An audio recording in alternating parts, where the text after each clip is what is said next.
suis Céline Deravédician-Adam de chez Phoenix Gestion Mobilité Internationale. Nous sommes aujourd'hui le 18 mai 2020 et il me fait plaisir de vous faire le bulletin hebdomadaire.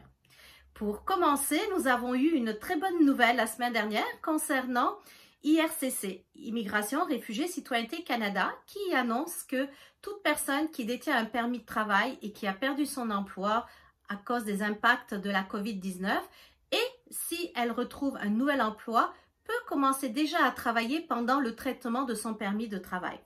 C'est une information que je vous donne d'ordre général, que vous avez probablement entendu et lu.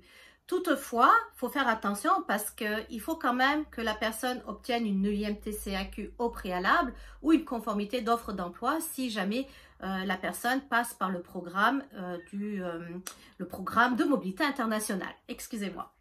De ce fait, il faut y aller nous concernant pas à pas. Donc, la semaine dernière, dès que cette information-là est arrivée, ce que nous avons fait, nous avons vérifié dans le cadre des dossiers que nous traitons s'il y avait des personnes qui étaient concernées par cette mesure-là, puisqu'elle est également rétroactive aux demandes qui ont déjà été déposées, puisqu'il y a toute une procédure qui s'effectue en parallèle du traitement du dossier.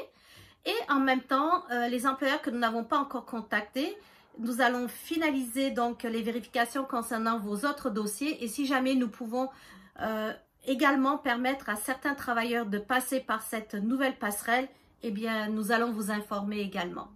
Alors, on y va dossier par dossier, cas par cas, parce qu'encore une fois, l'information est générale, mais au niveau de l'application, elle est vraiment individuelle.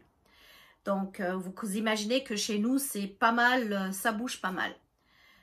En parlant de bouger pas mal, nous avons également reçu, la semaine dernière, on était à 1, 2, 3 employeurs, mais cette semaine, nous avons reçu des demandes beaucoup plus avancées par rapport aux dernières missions de recrutement où les travailleurs étrangers temporaires ont des dossiers qui sont en cours de traitement dans les bureaux des visas à l'étranger. Alors, au cas par cas, et je vous dis pas, c'est pas 1, 2, 3 dossiers, c'est des dizaines et des dizaines de dossiers qui sont dans ce cas-là. Donc, la seule chose que je peux vous dire, c'est que nous avons fait vraiment une liste par rapport aux dossiers qui ont déjà pu, quand je parle de dossiers, je parle bien entendu des travailleurs étrangers temporaires à venir, qui ont déjà pu faire leur biométrie avant que les bureaux à l'étranger, donc les VFS notamment, aient fermé et empêché la biométrie. Donc, ces personnes-là, nous allons faire progresser rapidement les dossiers. Quand je dis rapidement, bien entendu, de notre côté, mettre toutes les mesures en place, mais bien entendu, c'est le bureau des visas qui va agir. C'est un travail de fourmi. Donc, nous sommes vraiment des ouvriers fourmis actuellement pour essayer de faire avancer les choses. Nous avons également un problème au niveau de la recevabilité, pas de la recevabilité, mais de la réception, du retour des réponses des dossiers qui ont été envoyés à Immigration Québec, donc au MIFI, Ministère de l'Immigration, de la Francisation et de l'Intégration. Pourquoi? Parce que ça fait, je vous dirais, quasiment 2 mois, voire 3 mois que les CSQ, on en a reçu quelques-unes au compte-gouttes, mais ces CSQ parfois sont très importants. Pourquoi? Dans la mesure qu'on a besoin pour aller chercher des permis de travail, proroger les permis de travail sur A75 détenteurs de CSQ. Je sais, je vous donne beaucoup de jargon technique et autres, mais ça nous prend à cœur et on veut vraiment que les choses avancent. Sauf que dans les ministères, parfois, ça va moins vite. Le télétravail, à mon avis, ça ne les aide pas beaucoup pour pouvoir avancer les choses. Et lorsque moi-même, je dois attendre des dizaines et des dizaines de CAQ qui ne sont pas encore arrivés et que les dossiers sont bloqués en attendant, vous comprenez que je ne rigole pas. Alors, on espère que mon message va jusque dans les oreilles du ministère et que ça va débloquer au niveau du traitement des dossiers EIMT-CAQ et que nos EIMT avec les CAQ vont arriver. Et s'il vous plaît, pour les CSQ, ne nous oubliez pas non plus, c'est vraiment important.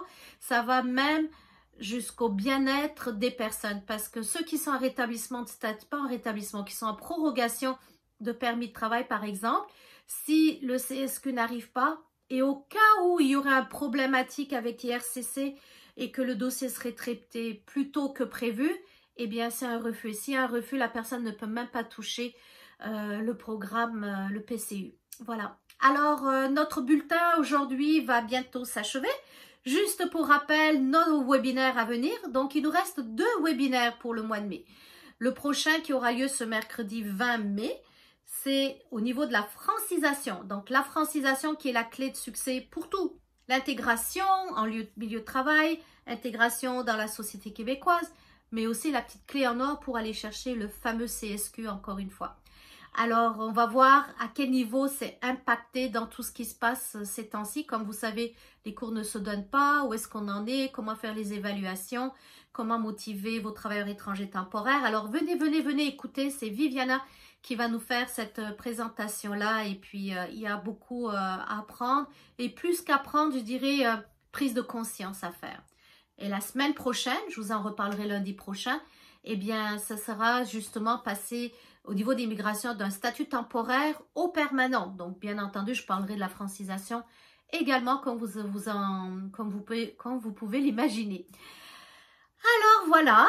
Donc, lundi prochain, nous regagnons, l'équipe Phoenix regagne au complet ses bureaux puisque notre immeuble va être à nouveau ouvert.